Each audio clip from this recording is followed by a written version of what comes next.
korupsyon, pang-aabuso sa kapangyarihan at pera ng bayan, hindi po kinukonsinti ng Korte Suprema.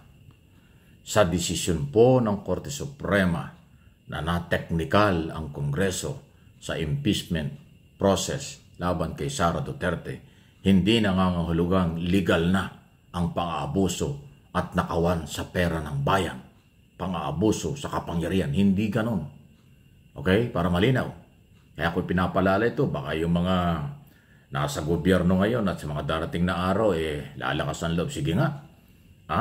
Pangalawang Pangulo nga, di umano'y umabuso. Hindi natanggal Kinatigan pa ng Supreme Court. Di tayo, magnakaw na rin. Tayo, umabuso na rin. Nako, hindi po ganon. Walang ganyang kautusan at walang ganyan na dahilan ang Supreme Court. Technical lang ng Korte Suprema dahil doon sa proseso sa issue ng 1 year lang, sa isang one impeachment lang sa isang taon. Yan ang issue dyan. So yung mga impeachable official, mula Pangulo, Pangalawang Pangulo, Chief Justice, Associate Justice ng Supreme Court, Chairman at mga Commissioner ng iba't ibang ahensya ng pamahalaan, hindi pa rin kayo lusot kung sakaling aabuso kayo. Dahil ang impeachment sa ilalim ng saligang batas, impeachment process nandyan pa rin. Okay? Pag may nakita, pwede kayong kasuhan at pwede kayong isalang sa trial. Basta may tamang proseso. Yan naman ho ang talagang totoo. Okay? Ang mga ebidensya hindi pinakailaman ng Korte Suprema. Ang karapatan na mag-file ng impeachment ng kahit sino, hindi rin pinagbawalan. Ang pagtanggap ng impeachment ng Kongreso at pagtanggap ng Article of Impeachment ng Senado, hindi rin pinagbawalan. Ang sinabi lang ng Korte Suprema, bawal ang higit sa isa na impeachment, complaint, laban sa impeachable official sa loob ng 1 taon. Ayan kasi marami hong nanlilinlang, nagsasabing akala Korte Suprema na ang hari-hari. Korte Suprema na ang nagbigay ng kalayaan kay Sara Duterte.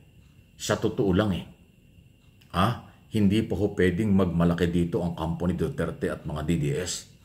Kasi hindi pa naman nasasagot ni Sara Duterte ang bintang sa kanya tungkol sa korupsyon at pang-aabuso. Wala pang ganun.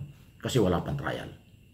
Actually, kung may nawala sa mamamayang Pilipino bilang complainant dito sa isyung ito, malaki rin ang nawala at pagkakataon kay Sara Duterte na maipagtanggol ang kanyang sarili dito sa panahong ito, sa taong ito.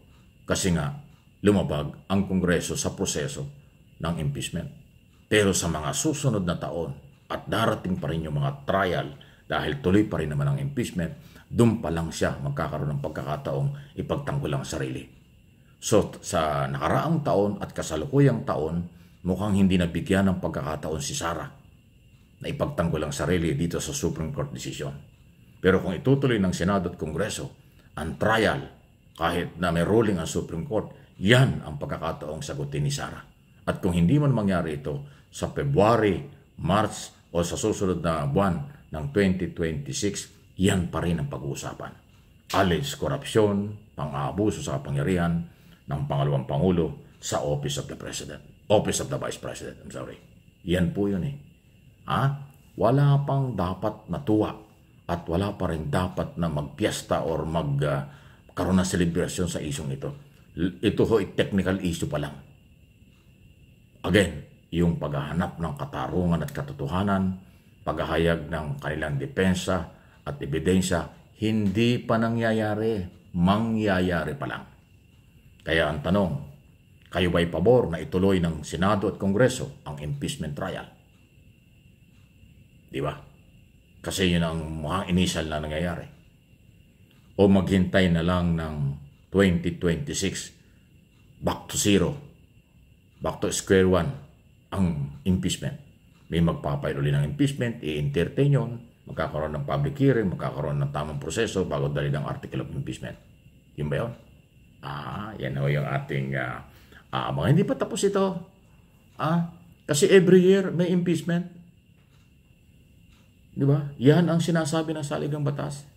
Merong isang impeachment complaint every year lang.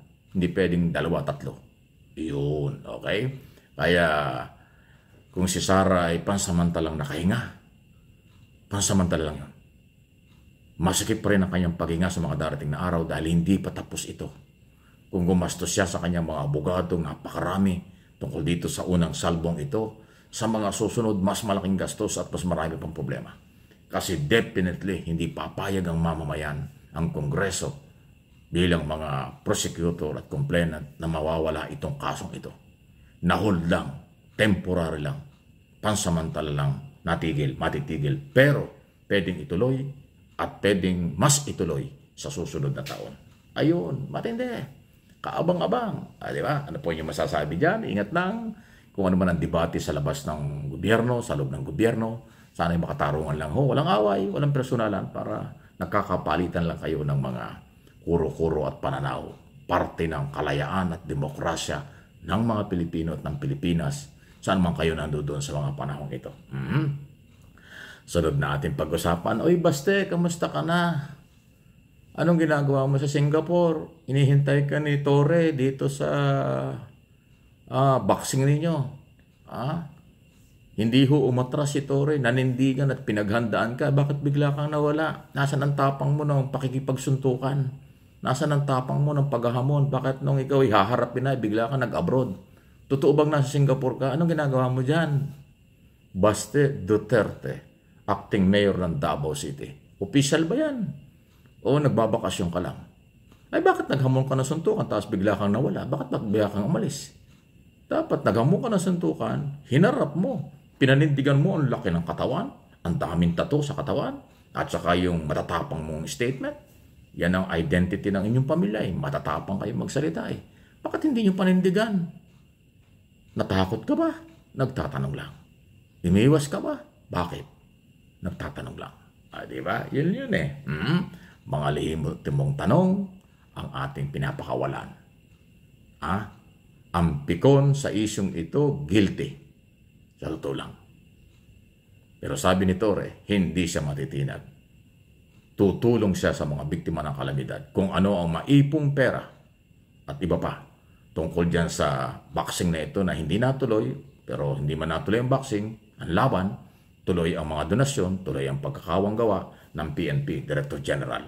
Tutulungan dahil charity nga po ang mga biktima ng typhoon at flooding. Yun ang maganda ron. May nanalo pa rin. Si Torre at PNP ang nanalo, General Torre.